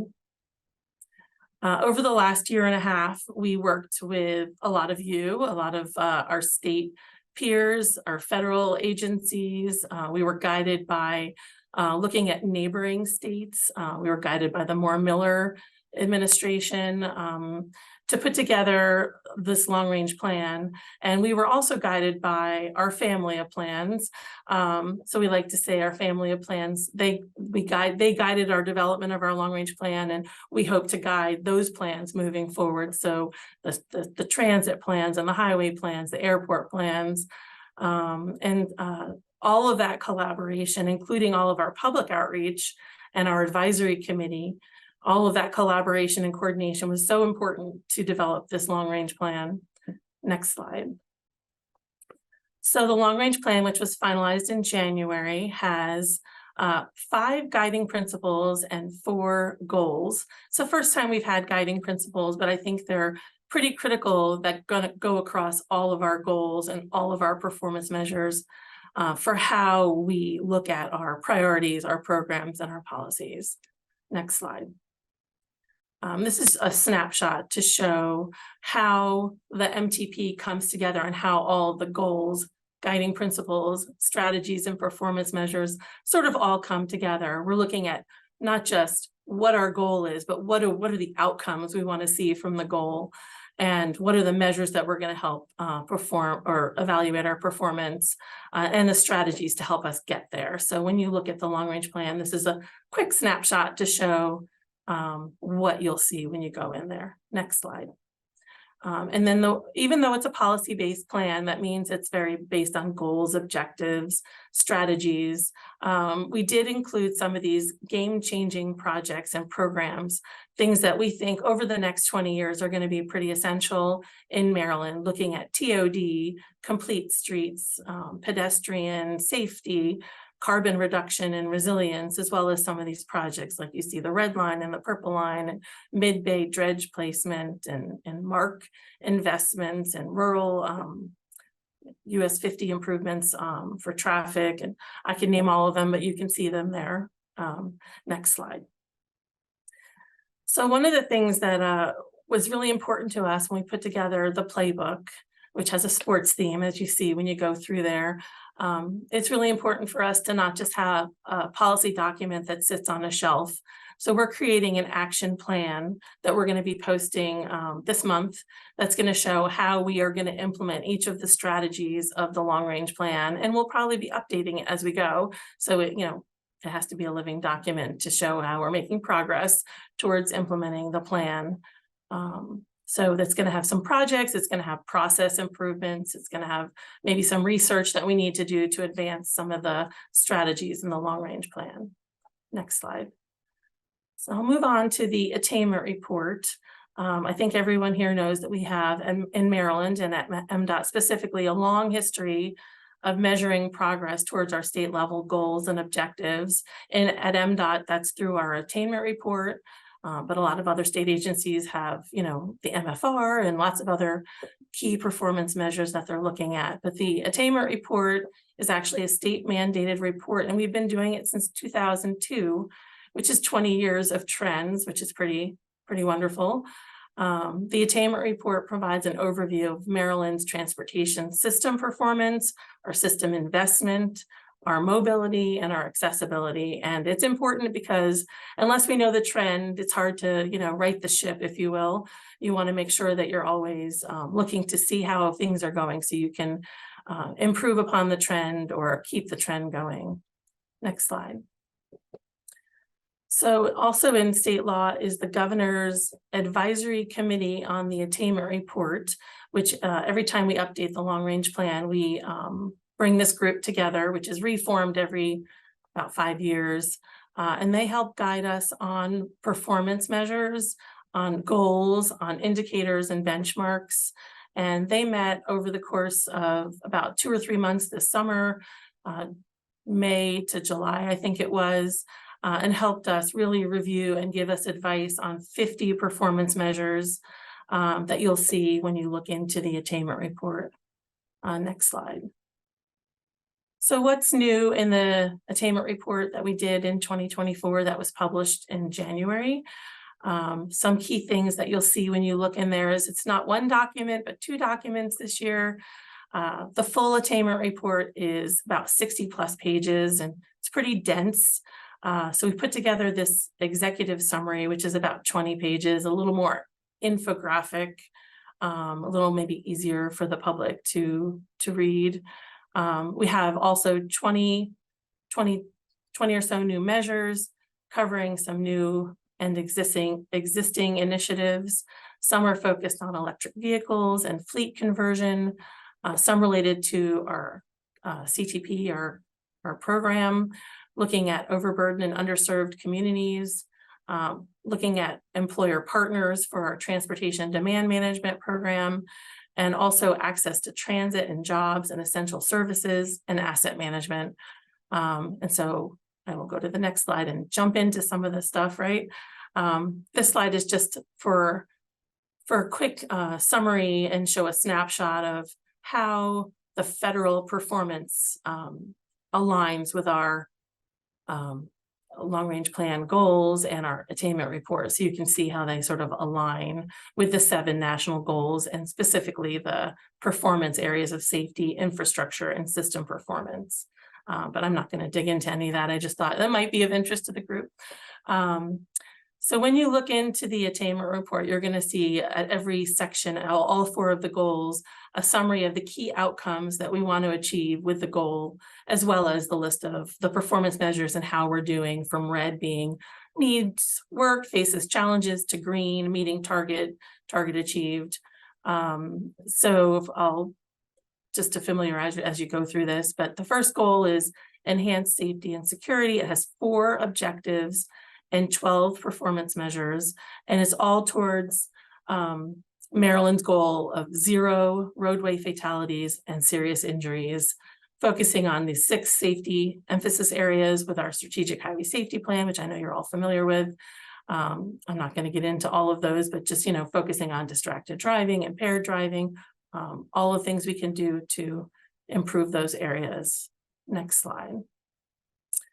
And so as I go through the slides, I'm not going to go through and read all of the words, but I did want you to know that I'm highlighting the measures that are in the executive summary and not the full report, because those are the ones that the AR advisory committee felt were the most important, or maybe not important is the right word, most trendworthy to focus on. So annual number of fatalities and serious injuries on all Maryland public roads. This is a trend that we're seeing heading in the wrong direction. The number of fatal crashes on Maryland roadways have increased and unfortunately surpassed in 2023 with 600 fatalities, the most since 2007. Serious injuries are also seeing increases. This is a trend we want to see working together to improve. We're looking at seeking lots of federal safety grants, distributing to over 85 agencies, organizations, and programs. We're focusing on work zone safety with a task force that I know you all have heard and seen about with our Lieutenant Governor. And then as you see these slides, the things in red are the things that I think we can work together to really kind of focus on improving in terms of strategies, partnering up to continue to invest annually in education, training, and campaigns to implement Vision Zero and provide training and education to the public. Next slide. The annual number of bicycle and pedestrian fatalities and serious injuries is also a trend that we're seeing in the wrong direction, with almost a doubling of bicycle fatalities from between 2021 and 2022. Pedestrian fatalities have also increased, and non-motorist deaths now represent nearly 1 in 4 of all traffic fatalities. We definitely need to work together to improve these trends. We're seeking many grants and distributing the Bikeways grants to our local partners to improve bicycle, pedestrian, and trail projects across Maryland. We're also supporting our local partners on the Safe Streets for All grants. And we'd like to see us working together to continue some of these high visibility enforcement campaigns like Look Alive that we worked on with you all, and Street Smart, which was in the Washington region, and others that we can kind of come up with over the future. Next slide. Just a really quick snapshot of a new measure that we've worked with our Highway Safety Office to look at fatalities and serious injuries on Maryland roads in transportation disadvantaged communities. And this counts the fatalities and serious injuries occurring with disadvantaged census tracts using the U.S. Department of Transportation's ETC Explorer application. It's the first year we're using this, and it's definitely been a learning curve to learn how to use the tool. But you can see that we have, out of 1465 census tracts in Maryland, 365 or 26% are determined to be transportation disadvantaged. And you can see the trends are a little, up and down variable when you look at the data that we pulled. So we're learning, it's the first year doing this. Fatalities in transportation disadvantaged communities in 2022 are 18.5% higher than 2017. And they're 8.5% lower than 2020. So it's kind of gone up and down a little bit. Serious injuries are also up in transportation disadvantaged communities, as we're seeing across all of Maryland. Next slide. The next goal is deliver system quality as 4 objectives, 16 performance measures, all towards an outcome that is financially sustainable, environmentally resilient, and in a state of good repair. Looking at how we can reduce truck delays and congestion, leverage our infrastructure, and use our chart system to, help with incident management. Next slide. So truck hours of delay and truck reliability for our economy, as we just heard in our previous presentation, important in Maryland. We have seen that truck hours of delay have decreased since the pandemic, because VMT, vehicle miles traveled, were down. As vehicle miles travel increases since the pandemic, the truck hours of delay is also increasing, as you can see from the graphic there. We need to work together, I think, to promote transportation demand management strategies to help with the congestion on the roadway in terms of getting people out of driving alone, into carpooling, teleworking, ride sharing, transit, alternative work hours, right? All these different options, as well as looking into modernization of our system, ITS, intelligent transportation systems, and systems management and operation strategies.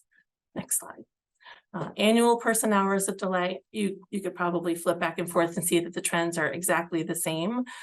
They were peaking with VMT really high in 2019, and when the pandemic happened, we had a sudden drop in delay, a sudden drop in vehicle miles traveled, and it is increasing with the increase of traffic on the road. Strategies are the same for both, and TDM is definitely an area we see as one we can work together on. Next slide. 2 new measures I wanted to point out. The percent of the Maryland DOT capital program that's funded with federal dollars. Now, this is federal dollars total, so that's federal formula dollars and federal discretionary grant dollars make up 40% of our CTP. And that's a way to show how well we're doing leveraging our state dollars. And we want to continue working together to seek grants with the locals, with you all at the MPO, and then the unfunded state of good repair backlog. This is one that, as we look at advancing asset management at MDOT throughout our modal agencies, is looking at how much we have in our state of good repair that needs repair, but is not funded for repair yet. So we have a $3.14 billion projects unfunded from the State of Good Repair list. Next slide. Yeah, thank you. Also, another new strategy or new performance measure is percent of lane miles fixed guideway transit miles susceptible to flooding and storm surge. So this is looking at all highway street lane miles and segments of fixed guideway transit infrastructure prone to damage during a storm and flooding, looking at climate data into an index. And you can see that 6.5% of all lane miles fixed guideway in 2023 were susceptible to flooding and storm surge. So continuing research to improve how to make that trend positively. Next slide. This is percent of all MDOT transit service provided on time performance. Actually, we're seeing a pretty good increase in on-time performance across all transit modes with substantial improvements in our mobility, paratransit, and taxi access.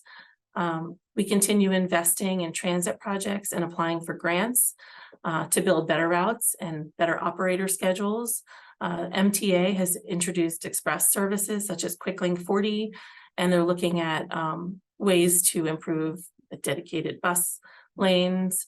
We have a CRISI grant that we received in 2022 for the Penn Camden connector, and we continue to seek grants collectively. Next slide. The next goal, the third goal, is promote environmental stewardship, 4 objectives and 11 performance measures, all towards improving, protecting our environment, our environmental resources, and minimizing impacts to our fossil fuel consumption. We have a lot of really great climate change mitigation goals that you're seeing coming out of both the legislature and different reports that we're putting out collectively with MDE and MDOT. Looking at a goal through the Climate Solutions Now Act in 2022, Maryland has committed to a nation-leading interim goal of 60% reduction below 2006 carbon emissions by 2031, progressing to net zero by 2045. Next slide.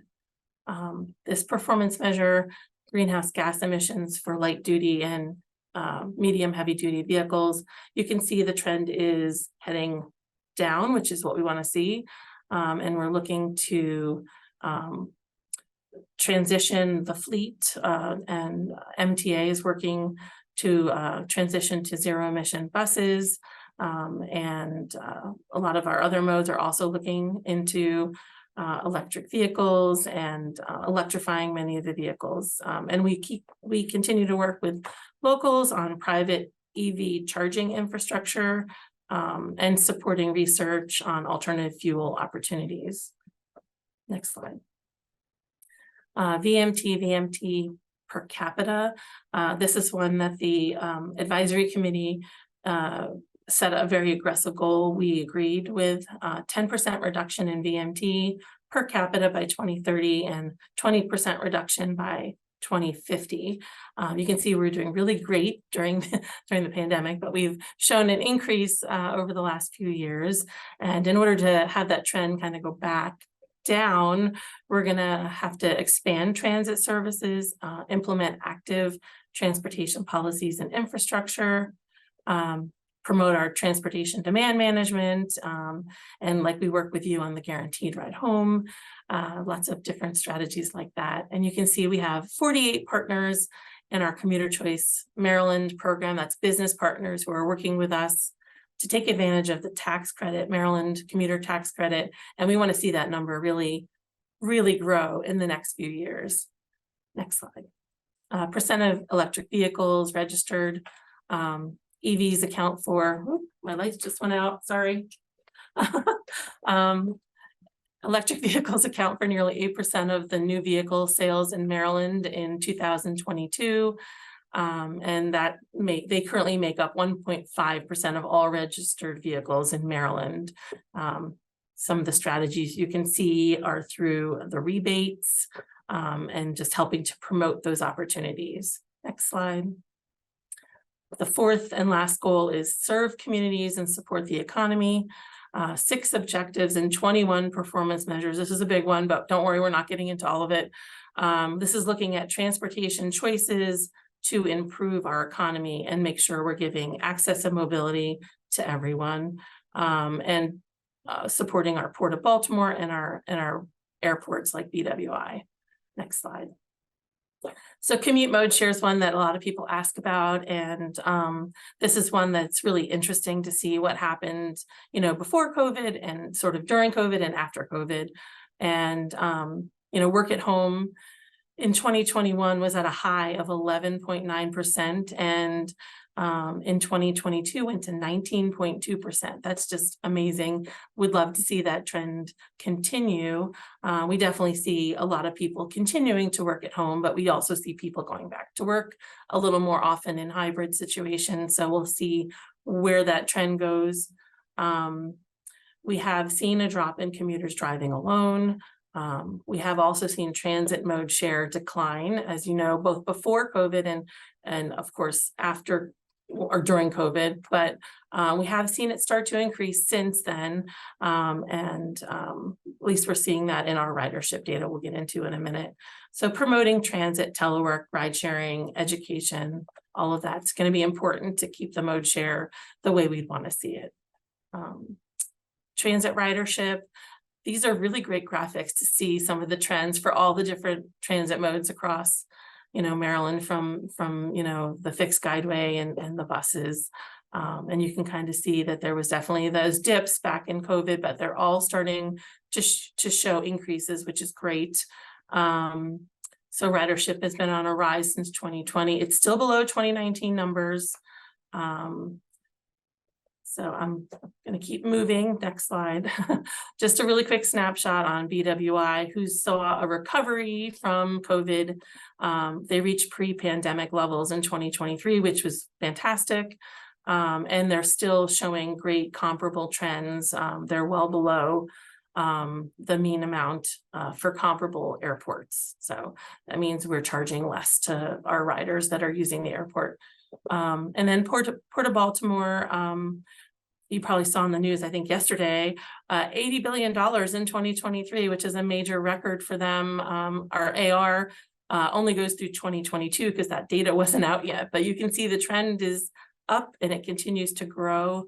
The Port of Baltimore is ranked 12th largest port in the United States in terms of foreign cargo tonnage and 10th largest in terms of dollar value. So all great trends with the economy. Next slide. Last slide. How can we work together? So this one summarizes all those red points I pointed out throughout the slide, how we can work together to improve the trends with promoting safety, transit usage, ride sharing, basically practicing what we preach internally and externally, right? Research and development, we work together to find ways to improve some of the great strategies we're looking into and deploying as pilots and keep them advancing, seeking grants together, partnering together to seek those grants. And the biggest one is really outreach, education, and engagement. How can we work together to really get the word out to everybody? So next slide, and I thank you all for the time. Hope I didn't go too fast. I will put those links in the chat, and I just thank you for the time. Michelle, thank you so much. We appreciate the detailed presentation and your consideration of the time. Thank you so much. Thank you. Todd, just so that we can continue and respect people's time, I think we have about 10 minutes left before this meeting should be over. So I'll move on to the Carbon Reduction Program grant process, because we've all been waiting to hear a little bit about that. Yes, Madam Chair. 1 second while I pull up the presentation. And I will get through this pretty quick. Again, thank you to everyone who stuck around. We do want to update the members on the Carbon Reduction Program. We are getting close to actually being able to put these funds out. There's similar presentation done by MDOT to our partners to the south and the Washington Transportation Planning Board last week. Our region is a little bit different, so we wanted to kind of customize that presentation.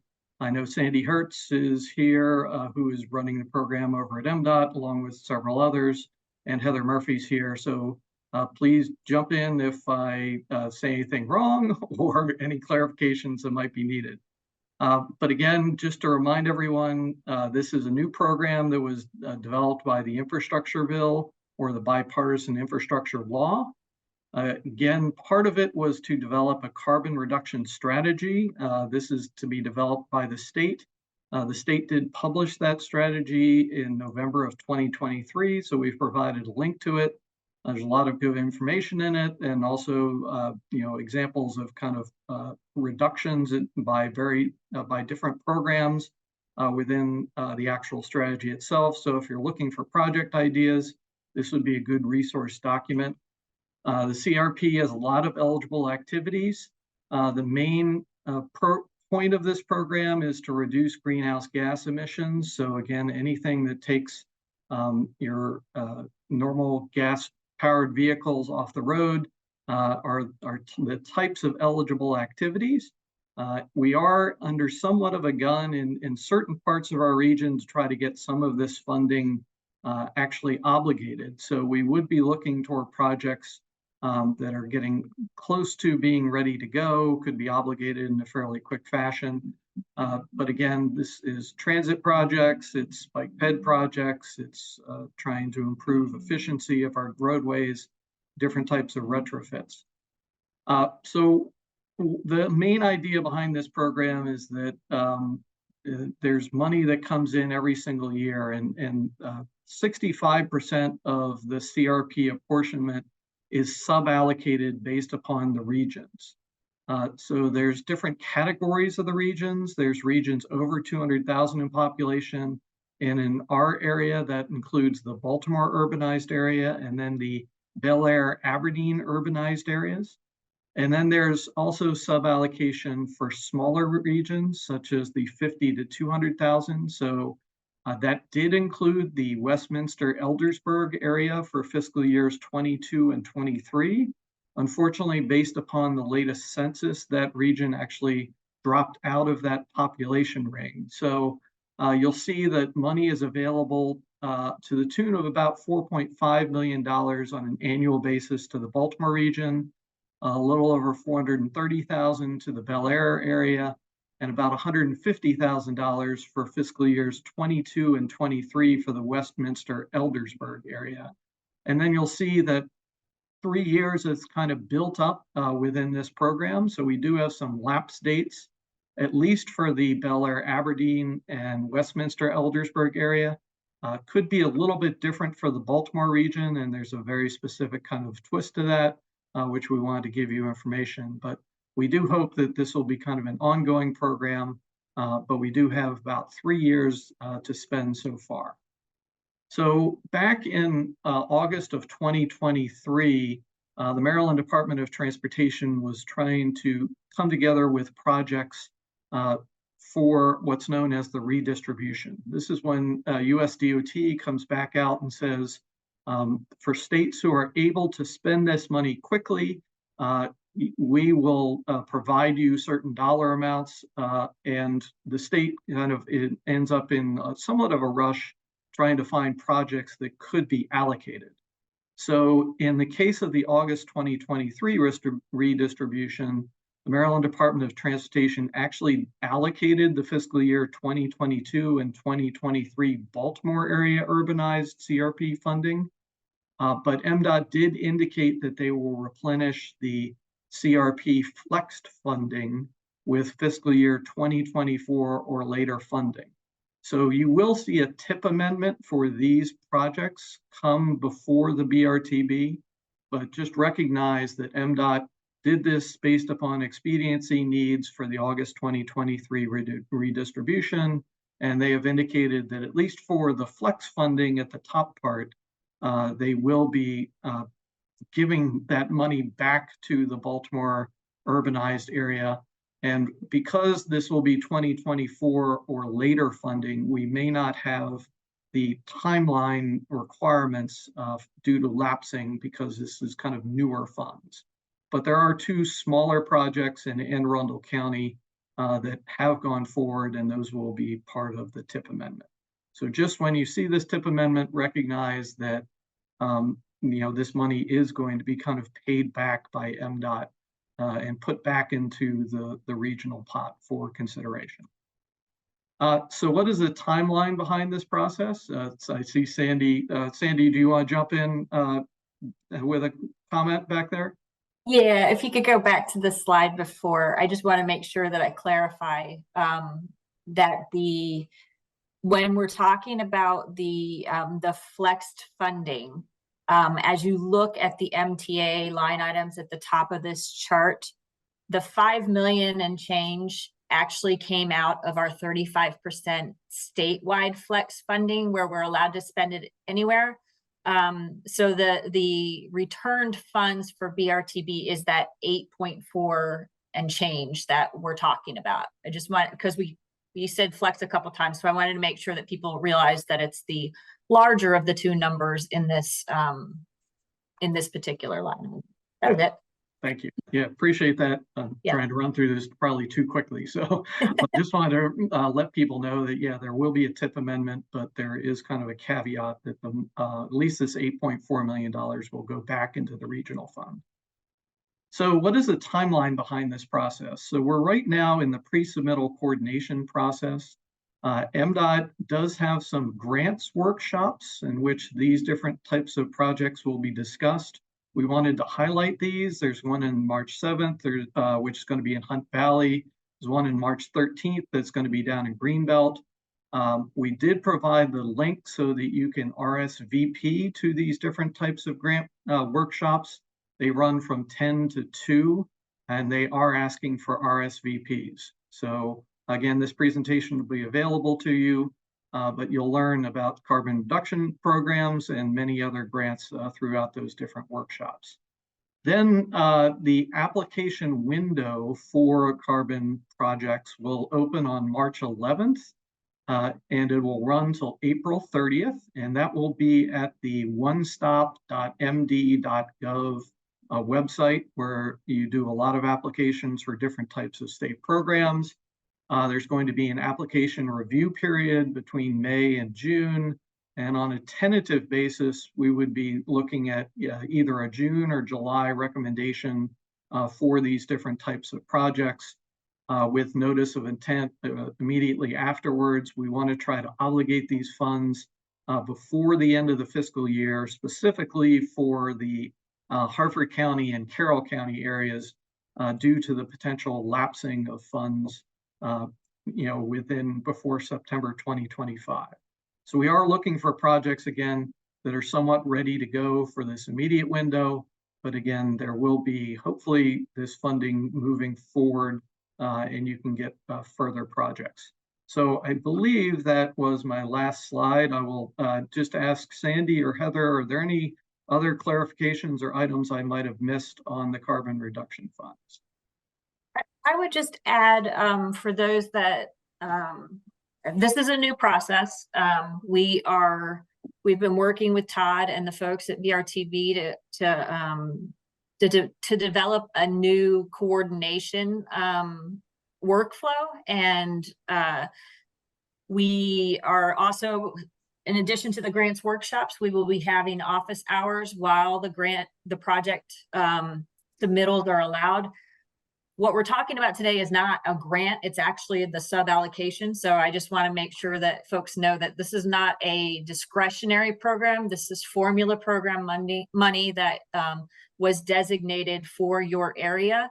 And we're going to have a lot of resources up on the climate change website through MDOT. And as Todd indicated, it's going live. We expect by March 11th. We have to get through DO-IT to get their approval first, and then it will be up there, and it's going to be called the Climate Focused Funding Portal. I tried to keep things really short, but I was overruled. So that is what it's called. Any questions, you can reach out to me or my team. And we're very excited to see the types of projects that come in. for your MPO and your region. One thing that is also important for those that have worked with state highway or any of our other federal aid funded agencies, we are having to follow federal aid procurement rules. So we will have, you know, the same types of supporting documents that you may be familiar with if you've already used some of the federal funding in the past. Those types of resources will also be up on our webpage. So I'll put my email in the chat, but I'm looking forward to seeing some projects from the different folks on the call today. Heather, did you have anything you wanted to add? You're muted, but it looked good. I think you agreed with me. Yes, no, you brought up everything I wanted to bring up. I said, I'm respecting time. Obviously, reach out to Sandy, reach out to me if there's a broader question. But we are excited to get something new and different going, and hopefully we'll get some good results. Great. Thank you, Sandy. Thank you, Heather. Thank you, Todd. In the interest of time, BRTB members, do you have any quick questions for Sandy and those? Hearing none, we are 2 minutes over, and I apologize for going 2 minutes over. So is there any other business? We're going to skip the last item. Is there any other business on the agenda to come before the BRTB? Hearing for none, I'll call for a vote to close the meeting. All in favor say aye. Aye. Aye. All right. Aye. Thank you all so much for your time. Our next meeting of the BRTB will be virtual, and it will be March 26th. Thank you so much. Enjoy the rest of your week.